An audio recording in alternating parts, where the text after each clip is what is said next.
Fala pessoal, sejam todos bem-vindos a mais uma aula de ciências com o professor Marcelo.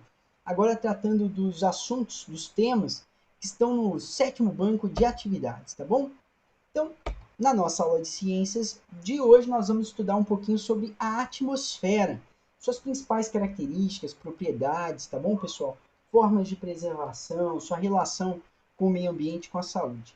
Antes de nós começarmos a estudar a atmosfera, nós vamos fazer uma breve revisão aqui sobre estes sistemas que compõem o planeta Terra, né? Então, a Terra basicamente possui três tipos de ambientes, pessoal: o ambiente sólido, o ambiente líquido e o ambiente gasoso. Aqui nós temos a litosfera com uma camada sólida mais externa do nosso planeta, né? Constituídas por rochas e solos, né? Depois nós temos a hidrosfera, que é a camada de água do nosso planeta. E por fim, a atmosfera, que é o conjunto de gases que compõem o nosso planeta. Bem, esses três sistemas, litosfera, hidrosfera e atmosfera, integrados com os seres vivos, formam o que a gente conhece como ecossistemas. E o conjunto de ecossistemas do nosso planeta é conhecido como biosfera, tá bom? Então, nós temos como objeto de estudos dessa aula a atmosfera, que é o conjunto de gases que compõem o planeta Terra, tá bom? A atmosfera, então, ela é formada por um conjunto de gases e estes gases formam o que a gente conhece como ar atmosférico. E o ar, pessoal, ele é matéria. Matéria são aqueles materiais que possuem determinadas propriedades, né, como a massa, compressibilidade, enfim, uma série de propriedades. E o ar possui estas propriedades. Por exemplo, o ar possui massa, ele é compressível, ele é elástico, ele se expande, ele possui pressão. Essas características fazem com que o ar seja uma matéria, né? Ele possui massa, ele ocupa lugar no espaço. Isso é característico de matéria. O que é massa, pessoal? Bem, a massa é uma grandeza invariável que designa a quantidade de matéria presente num corpo.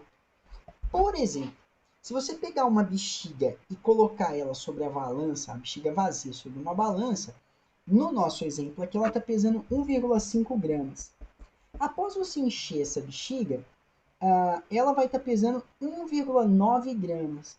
Essa diferença de massa, né, entre a bexiga vazia e a bexiga cheia mostra que o ar, né, ele possui massa, ou seja, ele tem peso. Nesse caso aqui, 0,4 gramas, pessoal, mas ele possui essa massa. Agora, por que, professor, que a massa ela não varia? Porque a quantidade de matéria que o corpo possui não varia. Ou seja, a mesma quantidade de matéria que o corpo possui no planeta Terra, ele vai possuir na Lua. A diferença nesse caso é uma diferença de peso. E nós vamos poder ver isso com bastante calma lá no nono ano, quando nós vamos ver que, na verdade, o peso de um corpo é dado pela massa vezes a gravidade do lugar onde ele se encontra. Como a gravidade no planeta Terra, por exemplo, é maior do que a gravidade na Lua, o peso da pessoa na Terra vai ser maior do que o peso da pessoa na Lua. Mas a quantidade de matéria que ele possui é a mesma tanto na Terra quanto na Lua, tá bom, pessoal? Isso não precisa se preocupar agora, a gente vai poder ver isso no nono ano com bastante calma. O que eu preciso que você entenda é que o ar possui massa. Uma segunda propriedade do ar é que ele é compressível, né? E que característica é essa, né? Na verdade é que o ar pode ser comprimido, ele pode diminuir de volume quando ele é pressionado, quando ele é apertado, quando ele é comprimido. Dá uma olhada com bastante calma nesse desenho, né? Na imagem A, você tem uma pessoa tampando a saída da seringa e pressionando, né, o êmbolo da seringa. O que vai acontecendo? À medida que ela vai apertando, o ar vai se comprimindo, ó, as moléculas vão ficando mais próximas, né? Isso mostra que o ar pode ser o quê? Comprimido, ele pode ser pressionado, ele pode ocupar um volume menor do que ele ocupava antes. Uma terceira característica do ar é que ele é elástico. Utilizando o mesmo exemplo, pessoal, o que acontece aqui na propriedade de elasticidade? Após nós pressionarmos o ar, né, nós pressionarmos aqui e ele ficar comprimido, ele tende a empurrar o êmbolo e voltar para o estado inicial. Ou seja, o que é compressibilidade? O que é elasticidade? É a propriedade que torna o ar capaz de ocupar o volume inicial após ele ter sido comprimido, após ele ter sido apertado. Uma quarta característica do ar é que ele é expansível, né? Ele se expande. Essa propriedade, né, faz com que o ar aumente de volume, ocupando todo o espaço onde ele está. Um exemplo bastante legal da expansibilidade é a refeição, né?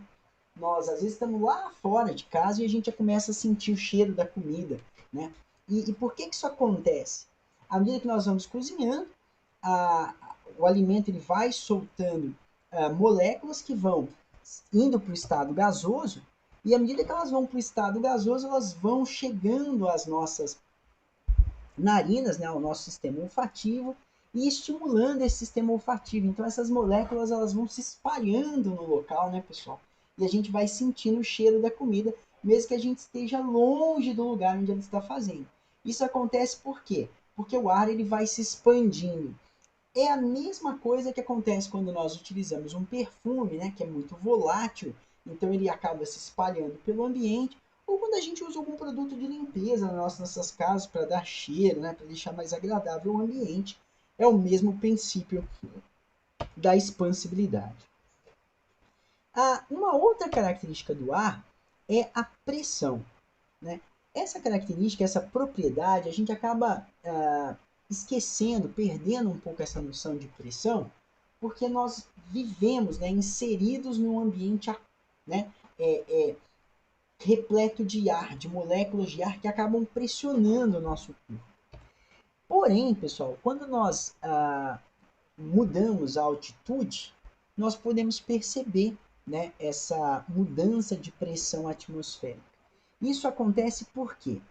Porque em altitudes elevadas, as moléculas de ar ficam muito distantes umas das outras, tá vendo? Isso faz com que a pressão atmosférica em altitudes elevadas seja menor. Já quando nós estamos em baixas altitudes, as moléculas de ar ficam mais próximas umas das outras. E aí a pressão atmosférica é maior. Então, vamos entender isso com bastante calma. Em altitudes elevadas, a pressão é menor. Em altitudes baixas, a pressão é maior. Por que essa diferença? Porque em altitudes baixas, as moléculas de ar ficam muito próximas umas das outras. Já em altitudes muito elevadas, as moléculas de ar ficam muito distantes umas das outras. Logo, quando nós estamos em altitudes elevadas, é comum sentir falta de ar, mesmo tendo inspirado a mesma quantidade, o mesmo volume de oxigênio, né? O mesmo volume de ar atmosférico. Isso acontece por quê? Porque há menos moléculas de gás oxigênio no ar em altitudes elevadas do que em altitudes baixas. É por esse motivo que jogadores de futebol, quando vão jogar em altitudes muito elevadas, ou eles vão no dia do jogo, ou eles vão alguns dias antes para poder o seu sistema fisiológico se adaptar às condições do jogo, né? Porque senão realmente ele vai se cansar muito rápido. Isso porque a pressão atmosférica é menor em elevadas altitudes e por isso possui uma quantidade menor de gás, ele vai sentir falta de oxigênio jogando em altitudes elevadas, tá bom? Essas daí são as propriedades do ar. Agora, pessoal, nós vamos ver a composição do ar, né? Do que o ar é composto? O ar atmosférico ele é composto basicamente por nitrogênio, 78%, gás oxigênio, 21%, e outros gases, 1%. O gás nitrogênio é muito importante porque ele faz parte do nosso material genético.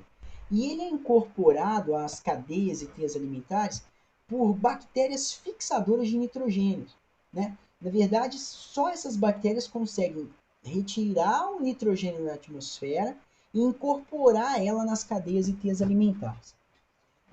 Mais para frente também, no nono ano, você vai poder ver o ciclo do nitrogênio com bastante calma. Além do nitrogênio, nós temos 21% do ar atmosférico composto por oxigênio, que é muito importante para os seres vivos, porque ele faz parte da nossa respiração, ele faz parte também dos processos de combustão, de queima, né, que nós produzimos, e também porque é o oxigênio que compõe a camada de ozônio, né, que nos protege ali dos raios ultravioleta. Por fim, pessoal, nós temos 1% de vários outros gases, né, compondo a atmosfera. Desses gases, um dos mais importantes é o gás carbônico, né, o CO2, o dióxido de carbono. Isso por quê? Porque o gás carbônico, além de estar presente ali nos processos fotossintéticos, né, fazendo parte da fotossíntese, ele também faz parte lá do efeito estufa, que tem uma importância muito grande para nós, porque ele ajuda a manter a temperatura do nosso planeta, embora, se ele tiver intensificado, ele acaba trazendo problemas ambientais graves, tá bom? Pessoal, além das propriedades do ar que a gente já viu, da composição do ar atmosférico, nós temos as camadas da nossa atmosfera. Na nossa atmosfera, ela possui basicamente 5 camadas, né? A troposfera, a estratosfera, a mesosfera, a termosfera e a exosfera. Cada uma dessas camadas possui uma característica singular, uma característica ímpar. Por exemplo, na troposfera, que é a camada que possui, em que nós praticamente habitamos aqui, né? Ela possui 21% de oxigênio, 1% de gás carbônico e 78% de nitrogênio. Nessa troposfera é onde ocorrem as mudanças climáticas, isso é muito importante. Já na estratosfera é onde está localizada a camada de ozônio, né? E aí, pessoal, qual é a função da camada de ozônio? Vamos entender um pouquinho o que a camada de ozônio faz. Então, o Sol, ele libera os raios solares, eles compõem um raio chamado ultravioleta. E a camada de ozônio, ela faz o quê? Ela reflete esses raios que para nós são muito prejudiciais. Contudo, nós acabamos utilizando alguns gases, né, gases de efeito estufa e outros gases clorofilados, que vão destruindo a camada de ozônio, vão fazendo um buraco na camada de ozônio e permitindo a entrada desses raios ultravioletas que nos são muito prejudiciais. Então, a camada de ozônio se encontra aqui, né, na estratosfera, e ela tem essa função de nos proteger dos raios de ultravioleta. Nós temos a mesosfera, onde voam os aviões supersônicos, onde estão os balões climáticos, e tem como principal característica uma temperatura negativa de aproximadamente menos 100 graus. Já na termosfera é onde ocorrem as auroras boreais e onde nós temos ali uma temperatura bem diferente da mesosfera, podendo chegar a 1000 graus positivos. E a exosfera, que é a última camada, né, a camada mais longe da Terra, que é composta basicamente por gás hélio e nitrogênio e não tem gravidade, né? É lá que a gente coloca os nossos satélites, os telescópios espaciais, enfim, todos estes equipamentos que a gente usa na comunicação, no entretenimento, através das transmissões de televisão e tudo mais, tá bom? Então, essas daí são as camadas da atmosfera. Depois da camada da atmosfera, pessoal, nós temos que pensar um pouquinho sobre ar, meio ambiente e saúde. Ou seja, como que essa atmosfera ela está ligada à nossa saúde, ao ambiente que nós vivemos. Então, a poluição da atmosfera ela é causada por ações humanas, mas ela também pode ser causada por fenômenos naturais. Ela é causada por ações humanas quando nós queimamos combustível fóssil, quando nós fazemos queimadas nas nossas florestas, quando nós queimamos determinadas substâncias nas nossas indústrias. Já ela ocorre de maneira natural quando ocorrem erupções vulcânicas ou mesmo quando ocorrem as queimadas naturais, né? Que são aquelas queimadas, por exemplo, que acontecem muitas vezes no Cerrado brasileiro, são queimadas naturais. quais são os efeitos dessa camada, né? Dessas queimadas, dessa poluição atmosférica? Essa poluição atmosférica, ela tem alguns efeitos na nossa saúde e também no meio ambiente. No meio ambiente, ela pode ocasionar, por exemplo, o efeito estufa, né? Ela pode intensificar o efeito estufa. O que é esse efeito estufa? Então, ele é um fenômeno natural muito importante para a vida na Terra. O que o efeito estufa nos proporciona? Então, o Sol, né, a incidência de radiação solar, ela vai durante o dia batendo na Terra. Esse calor, né, essa energia térmica é absorvida pelo nosso planeta, né, parte dela é absorvida e parte é perdida para o espaço, ela é dissipada. O que o efeito estufa faz? Ele retém parte desse calor, mantendo a temperatura da Terra ali basicamente constante, né? Ou seja, não fica nem muito quente nem muito frio. Principalmente durante a noite, quando você não tem mais a incidência de radiação solar, isso vai permitindo com que a temperatura na Terra não fique oscilando, não se altere tanto. Qual é o problema então, professor, do efeito estufa? O problema é a intensificação do efeito estufa. Então, olha o que acontece. Em uma situação normal, a radiação solar bate no nosso planeta, uma parte é refletida, né, como calor para a superfície, uma parte, né, ó, uma parte fica presa na atmosfera, mantendo aqui o equilíbrio térmico no nosso planeta. O que acontece quando o efeito estufa está intensificado? Então, a radiação solar também é absorvida pelo nosso planeta, só que uma parte muito menor é refletida para o espaço e uma parte maior de calor fica presa na nossa atmosfera. E isso faz o quê? Com que o nosso planeta fique mais quente. Quais são as consequências dessas mudanças, dessas alterações climáticas? Você tem secas, você tem a formação de tempestades, tornados, o derretimento das geleiras, você tem maior ocorrência de queimadas, maior ocorrência de enchentes, enfim, você tem desequilíbrios ambientais que os cientistas associam aí às mudanças climáticas em decorrência do efeito estufa, tá bom? Depois desse problema do efeito estufa, nós podemos ter um outro problema devido à poluição, que é a inversão térmica, né? Um fenômeno nos centros urbanos industrializados que acontece como, né? Então, os poluentes, ó, na inversão térmica, né, a temperatura do ar vai diminuindo gradativamente, conforme você vai aumentando, a temperatura vai diminuindo e vai se espalhando. Isso aqui quando não tem inversão. O que acontece com a inversão térmica, né? A temperatura do ar muda muito rapidamente. E essa camada acaba abafando, sufocando a cidade, ou seja, forma-se uma camada de ar aqui entre elas e impede com que esse ar frio aqui de baixo ele consiga subir. Isso causa o quê? Essa sensação de sufocamento, né, de poluição, de contaminação, que a gente pode ver nessa imagem. Ó. Fica bem nítido. Ó. Toda a poluição ficou retida na primeira camada, a camada que está em contato com as cidades, enquanto acima dela o ar está limpo. Por que ele não pôde se expandir para aqui? Por causa da inversão térmica.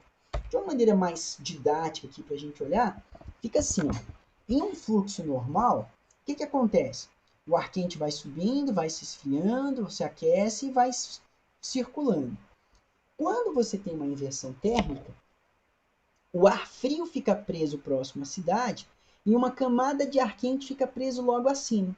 Esse ar quente aqui em cima impede com que o ar frio suba, fazendo com que as partículas de poluição, de sujeira, fiquem presas próximas às cidades e isso causa o que a gente chama de inversão térmica. Se você ver aqui, ó, ar quente, ar frio, ar mais frio, enquanto na inversão térmica o ar frio fica preso embaixo, o ar quente no meio e o ar frio em cima. Tudo bem? Esse daqui é um problema de inversão térmica. Um outro problema muito comum nas cidades, em decorrência da poluição, é a chuva ácida, né? Que é uma reação de óxidos de enxofre e óxido de nitrogênio, que são liberados na atmosfera devido à atividade industrial e à queima de combustível, e Com a água, com a água ali das chuvas, eles acabam formando um ácido forte. Esse ácido ele acaba sendo muito prejudicial para as plantas, né, para a vegetação de maneira geral, para os animais aquáticos e também para as obras de arte, né, para as estruturas dos edifícios de maneira geral, também são prejudicados pela chuva ácida.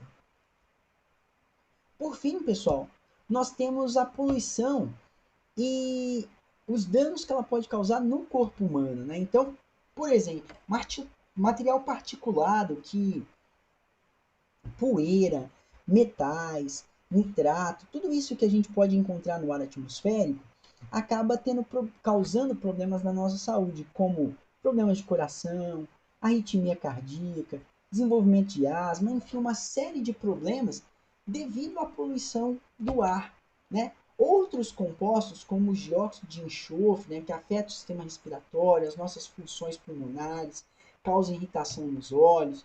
Nós temos o dióxido de nitrogênio, né, que pode provocar edema pulmonar, enfim, causa uma série de problemas respiratórios.